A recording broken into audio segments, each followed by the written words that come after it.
first DIY, we're gonna make use of all those awesome prints they have out right now at Dollar Tree. If you go in the canvas section, there are several great landscape prints to choose from. I also picked up from Dollar Tree 2 of their 5x7 frames. From Amazon, I did pick up a larger bag of these half circle beads. I will link them for you down below, but a bag like this will last me for several projects. So I'm going to attach my beads to the exterior of my frame using E6000. So the way I do this is I just put a little bit of E6000 out on my table, and then I'll use something like a skewer to put a little bit on the back. Now you could use hot glue, but a lot of times when you use hot glue, there's extra strings or some of the hot glue will go to the edges. I just wanted it to be nice and clean and not have a bunch of glue. Now with E6000, you will have to let this dry overnight.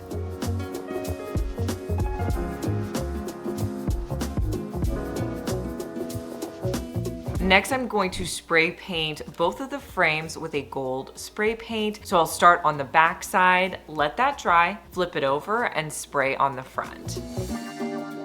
Once that is dry, we're going to add in those Dollar Tree canvas prints. So I took the inner portion of my frame and I put it on the canvas where I wanted to cut out. Then I marked around it with a Sharpie, and then I used my box cutter to cut it out.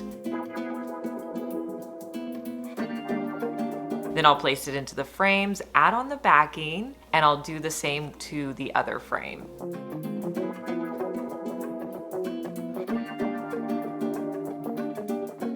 And here's how they both turned out. There's no way you would guess these are Dollar Tree frames.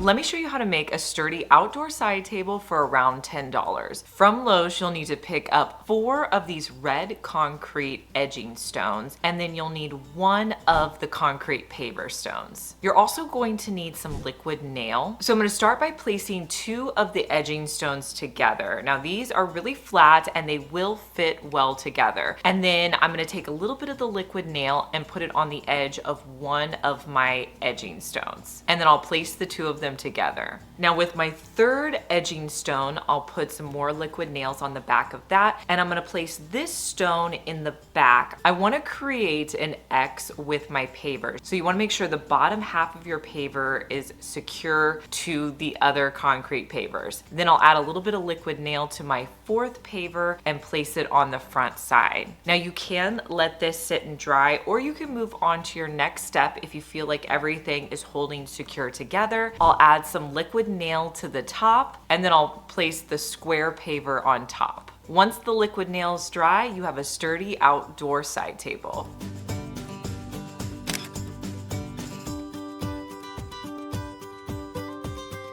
The last time I was shopping at Dollar Tree, I found these really cool gift boxes. They had a bunch of different patterns, and it reminded me of the structure of a tray that I saw on Anthropologie's website. So I picked it up to create a tray. On the edge of the Anthropologie tray, it has a scalloped edge. To achieve that, I'm going to be using some popsicle sticks. So I figured out how high I wanted my popsicle sticks to sit. It was about halfway through my popsicles. So I measured the halfway point and made a mark with my Sharpie, and then I'm just going to cut all of the popsicle sticks down so that they are the exact same size. Next, I'm going to use hot glue to start attaching the popsicle sticks to the edge of the box. And I'll just add a little bit of hot glue to the box and then place down the popsicle sticks. You want to make sure that your top edge is nice and level. I think the top edge is a little bit more important than the bottom, but if they can all be level, that's even better. So I'm going to do this all the way around this box.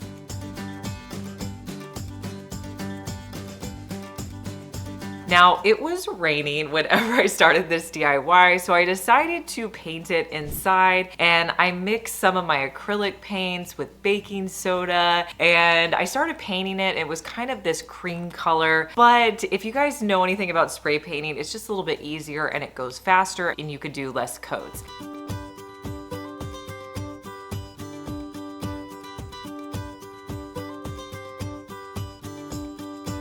So it stopped raining, so I decided I was just going to take it outside and spray paint it with a white color because I wasn't really liking the cream. I think the white ended up looking a lot better. Now, one of the coolest things I did on this piece was use a new spray paint. I've never used this before. It's called a marble spray paint and it's in this gold color. And it was so neat. When I sprayed this out, it really created a cool marble finish. I'm gonna be using this more in upcoming projects because I just really liked it. But you wanna spray this ever so lightly on your project. I did it on the outside edges as well as the middle. Let this dry and you have a tray to style in your home.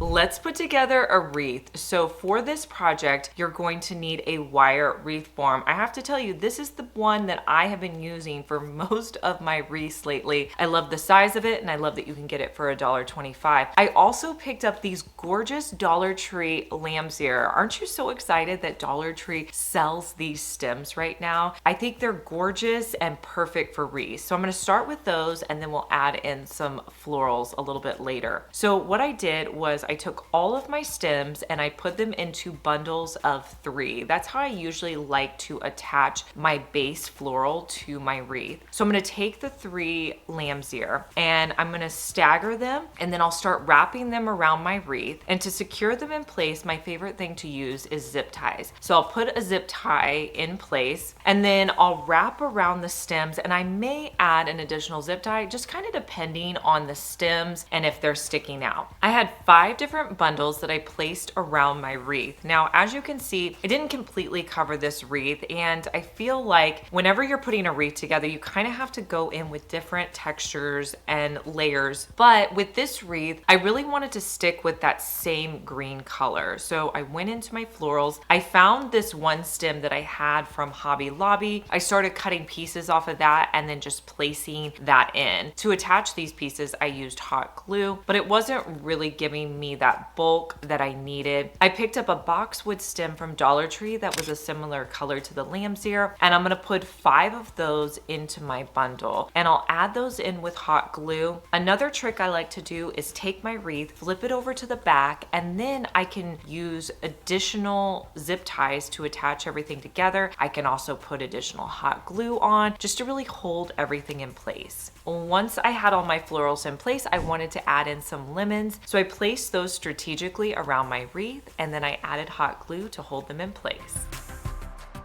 And here's how the wreath turned out. Hey guys, I'm Liz and you're watching my second DIY channel where I post daily DIY videos. You may be familiar with my main channel, Liz Fenwick DIY, but I'm glad that you found me over here on my second channel. Make sure that you're subscribed so you just get notified every day when I post our daily DIY video.